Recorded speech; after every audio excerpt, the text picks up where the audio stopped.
In 1959, Irving Goffman published a book called The Presentation of Self in Everyday Life, where in it Goffman basically describes our lives, the way we present ourselves, in the aspect of theatrical production, and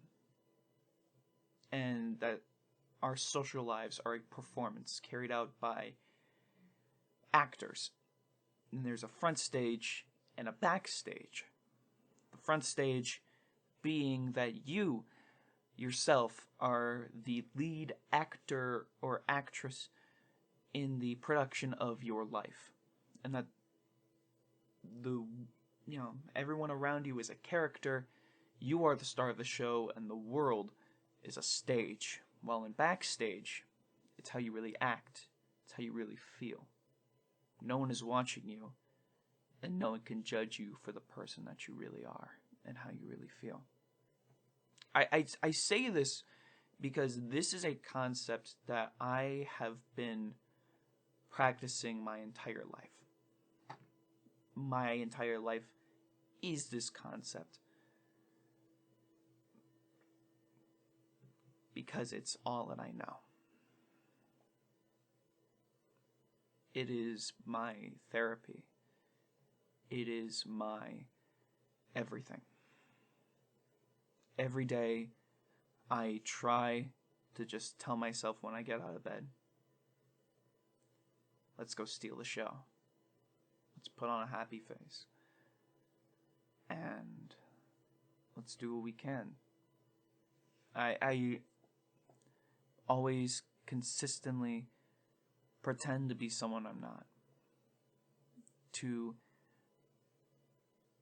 hide my pain. To put it aside so no one has to deal with it. So no one has to deal with my burdens. Because I have a tendency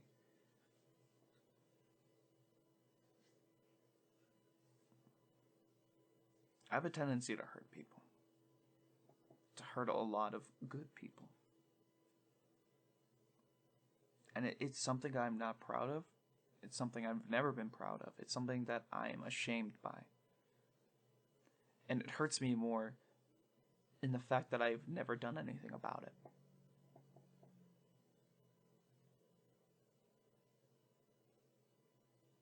And it just keeps my health, my mental health, declining more and more and more.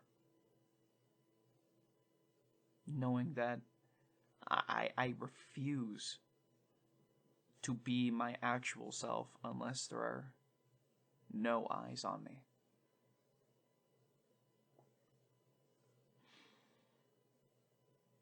And with it being Mental Health Week, I figured it's a better time than ever to talk about my struggles with my mental health, my ongoing struggles with my sanity,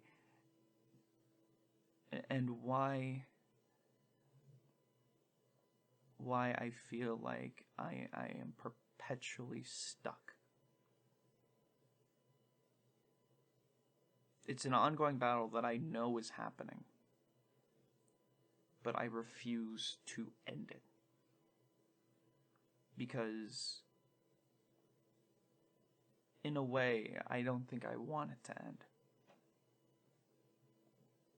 And I'll get to what I mean in a second, but let me give some context for my history with my battles with mental health.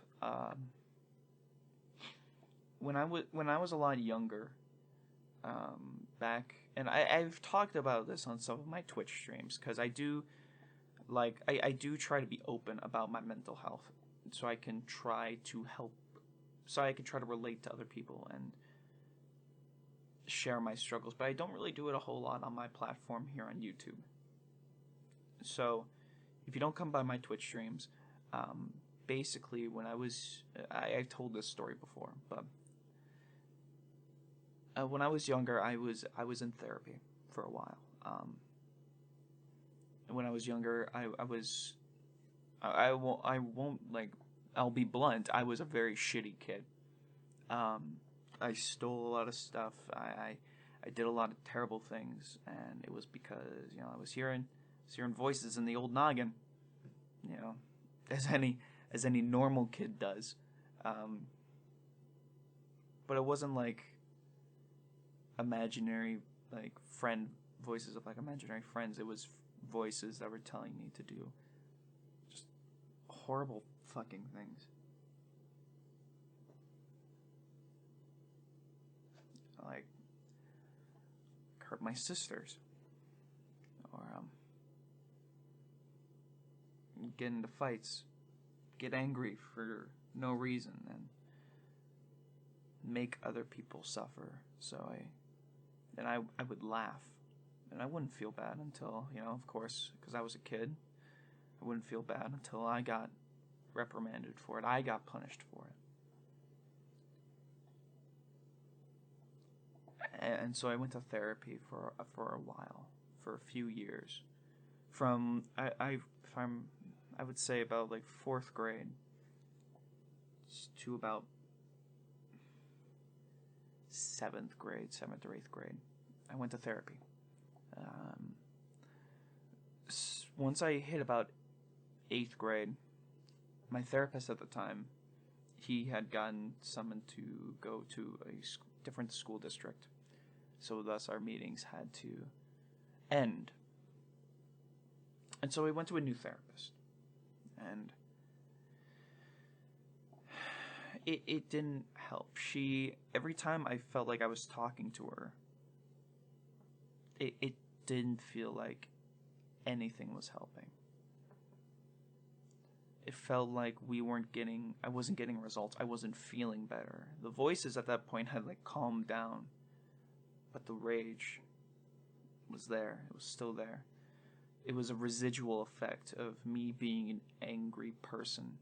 The vitriol angst from the voices had carried over from a metaphysical form into a physical attribute of my personality. And I was just angry all the time. And it carried through high school. And I always would just try and put on a good face. I would. But I was a very, very angry person. But not at anyone in particular, but I was angry at myself.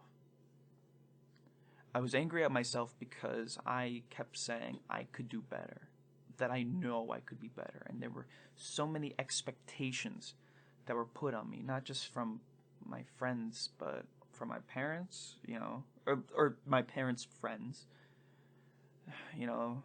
Whenever we would go to church, friends of my parents, since our family was super active in the congregation, there were a lot of expectations that came from me having grown up in that church.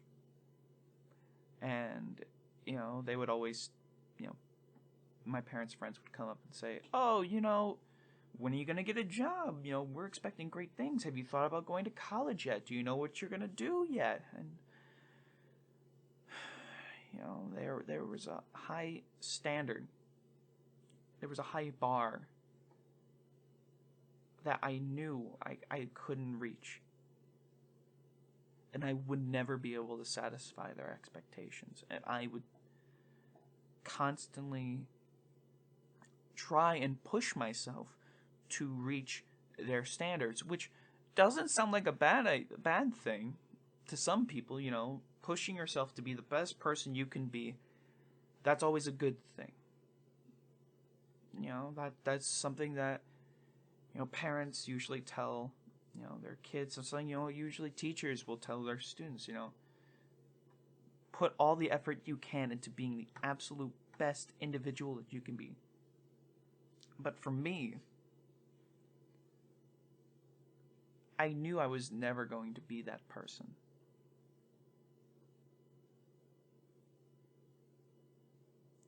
So for me, pushing myself to be the best person I could be was to put down the person I am and just pretend to be someone I'm not. And I've got scars prove it all along my arm. Every time I felt like I was doing something wrong. Got some small ones. I would,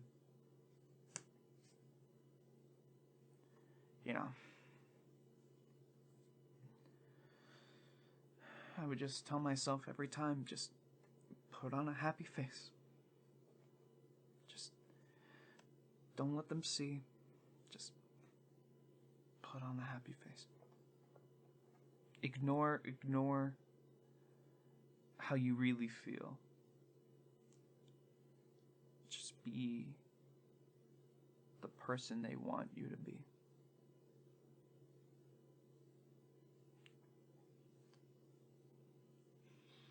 It didn't help that I was a jealous person too.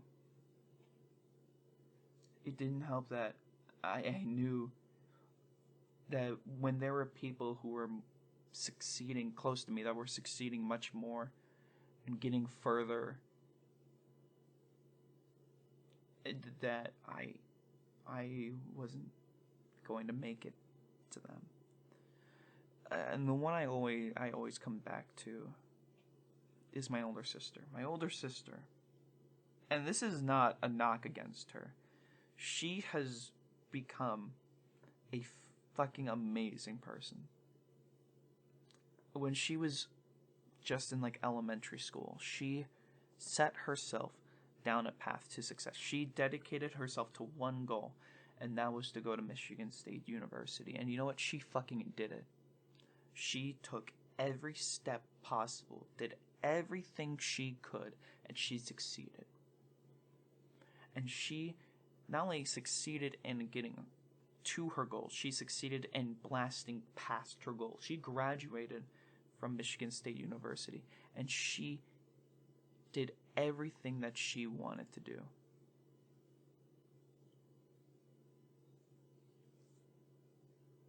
I knew I couldn't compare to that.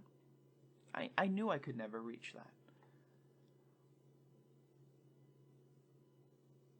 I knew I could never reach that standard, that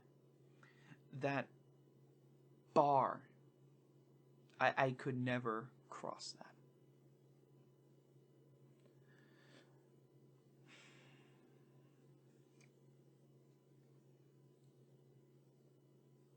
And I would keep telling myself, it doesn't matter. You have to cross it. You have to do what you have to do in order to cross it. And so that meant putting my feelings of how I felt myself down and pushing myself this fake identity, this putting forward this performance of this is who I am. Don't look too deep into it. This is the person you guys want me to be.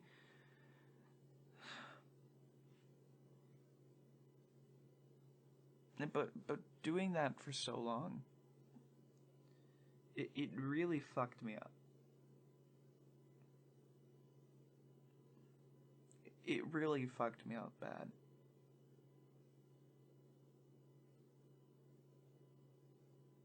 I remember when a few years ago, a kid in my neighborhood that I had known since they had moved in, we had hung out a lot growing up. We would go over to their house. Their family would put on like neighborhood-wide Easter egg hunts. We would play basketball together. When I was in high school, he got diagnosed with cancer, and he had passed. I remember at the time when I found out, I was recording a podcast. I was recording the Nerd Spectrum podcast back in its original run, and my parents broke the news to me right before the podcast started. And I told the guys, I said, "Hey, I'm sorry if I'm gonna be a little off. I just found out, one of my childhood friends just died." And they said, "Oh, yeah, obviously. You sure you're going to be okay? And I said, yeah. I said I was going to be fine. And we recorded the podcast. We got it out. And I remember going to the funeral. I didn't cry. I remember not crying, and that was a sign. It wasn't until after we had gotten home that I realized what happened. That I didn't cry, and I thought, oh, I was just saving face, and I was thinking, if I gave myself enough time to process and to grieve, that those tears would come, but they never did. They never did. It's gotten to the point where I don't even cry that much anymore.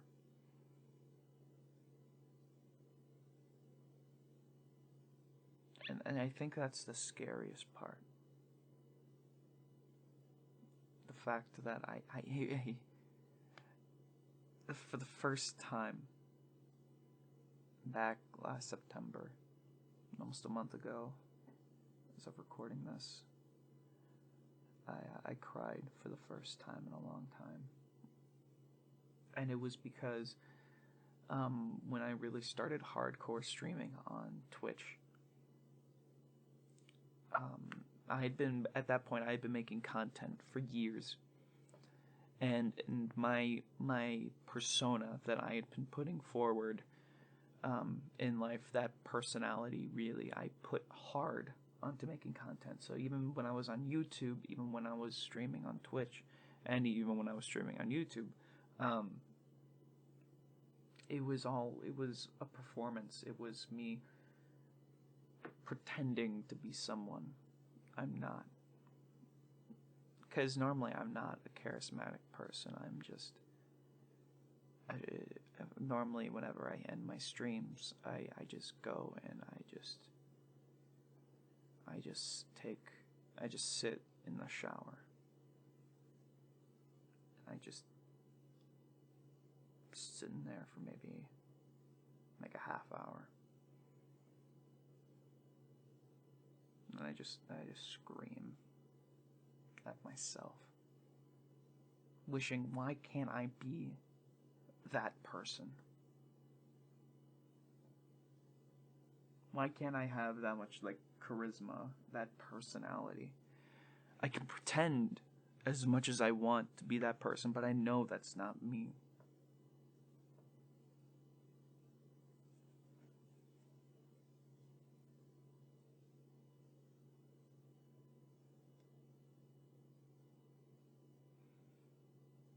And yet, when everyone came in that stream, the stream where I said if I got 50 subscribers by the end of September, which was a promotion that Twitch was doing with Subway,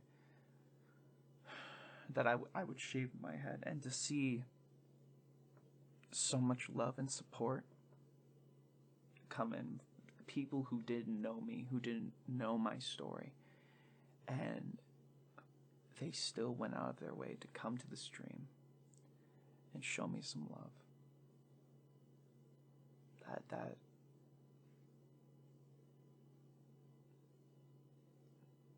That melted my heart.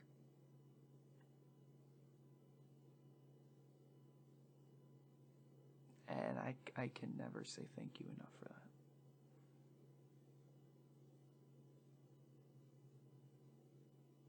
Because for once, it felt like people cared about me for me.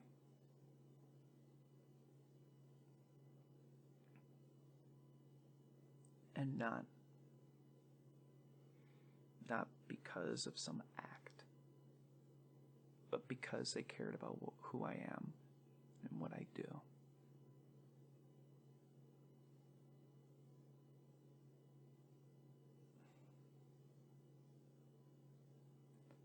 definitely the hardest thing is one of the hardest things about me constantly putting on an act is it makes it difficult for me to have a relationship. It makes it really hard because it's something that I've always struggled with. Being in a relationship with me is fucking will just make you fucking crazy. If any of my exes are to go by. And it's easy to see why, having talked about my mental health. Because every time I try to open up and I feel comfortable trying to be... Because I feel like it's only natural, when you reach a certain point in a relationship that, that I would feel more comfortable telling my partner or my significant other at the time, how I am and how I act. But apparently, for some people, that was just too much. That was too much. They couldn't take it. They just tossed me aside. They said, nope, we're done. All that time, all those moments that we had, gone, get out. And it makes me very fortunate now to be in a relationship. It makes me so grateful for my girlfriend, Becca. Because she has put up with all of my bullshit, and she knows when I'm bullshitting, and she knows which face I'm putting on. And she loves me for both.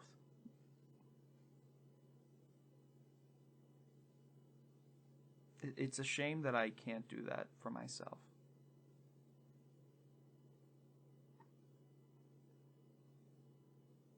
It's a shame that I can't be happy about all of me. Because I can't let myself be.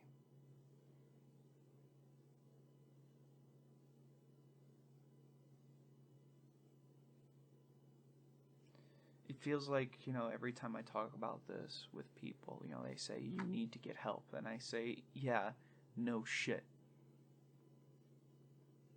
But I always refuse help.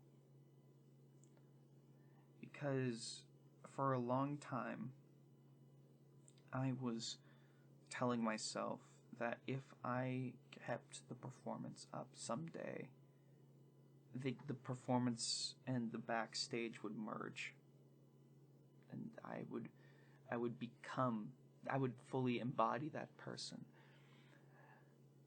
And nowadays, I think that'll never happen. But instead, I think to myself, what steps do I have to take in order for my backstage, my real self, to become that front stage self?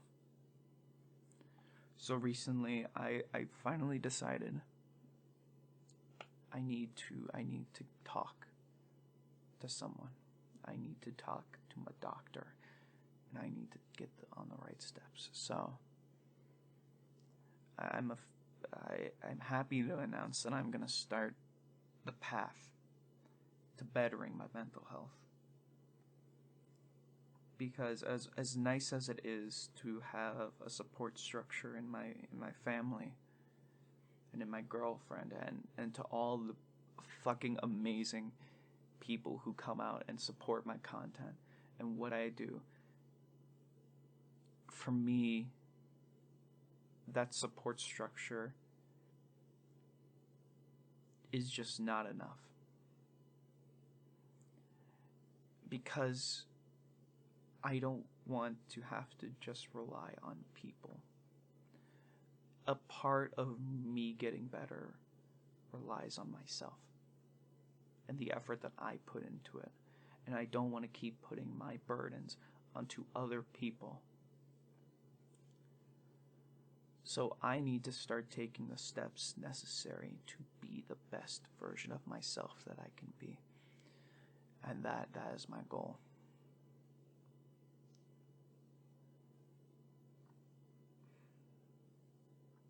And that might ring hollow to some people, saying, oh, you're brushing off the support structure that you have. You're brushing off the people, and you're focusing on you self-centered fuck. And I say, yeah, what else is new? I've done it before, and I've made horrible choices. And I have been a horrible, horrible friend. And an even worse person to so many people. And I'm so sick and fucking tired of it. I'm sick of being sick.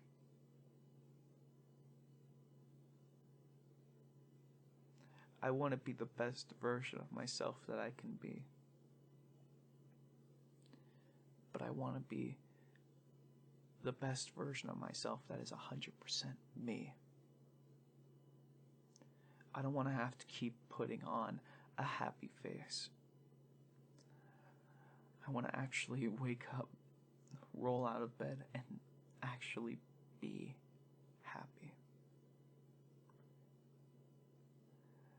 I'm tired of pretending. I want to be real.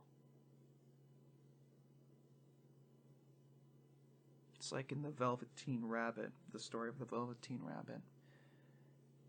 The only way that something can be real is if it is told that it's real.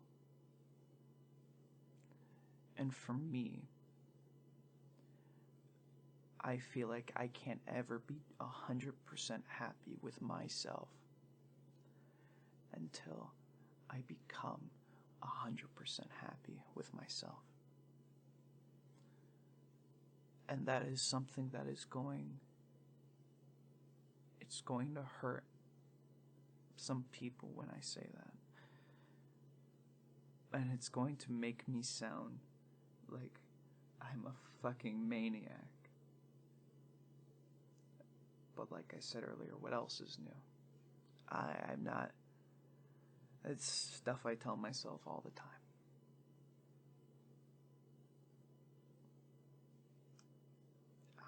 It's just the person I am. And I don't want to be that person anymore. I don't want to have to keep putting myself down. So my goal is simple. My goal is to get better.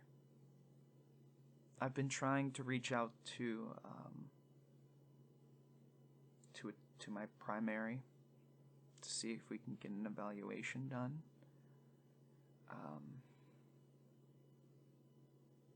And hopefully there, if there's any medication, that I can start taking it. But that's just step one. That's just step one. Step two is going to be me committing to this, to me committing 100% to this growth. And that's something I always struggle with. Being someone that has always procrastinated and struggled with keeping something, keeping a schedule together. Or keeping to something.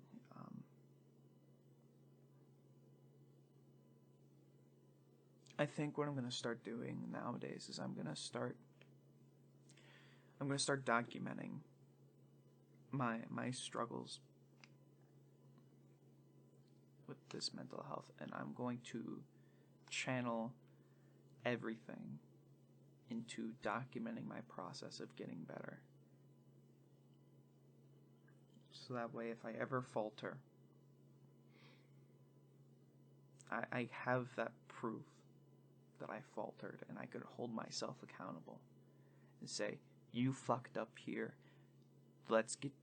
Let's rewind and focus on you getting better. Let's change up this direction, because this clearly didn't work. Let's try something new and see what we can do. I'm going to do whatever it takes to be the best person I can be, not only for you guys, but for me. Because I'm sick and tired of fighting and pretending to be someone I'm not. I want to be 100% me, and I want to feel like 100% me, and I don't want my words to ring hollow anymore.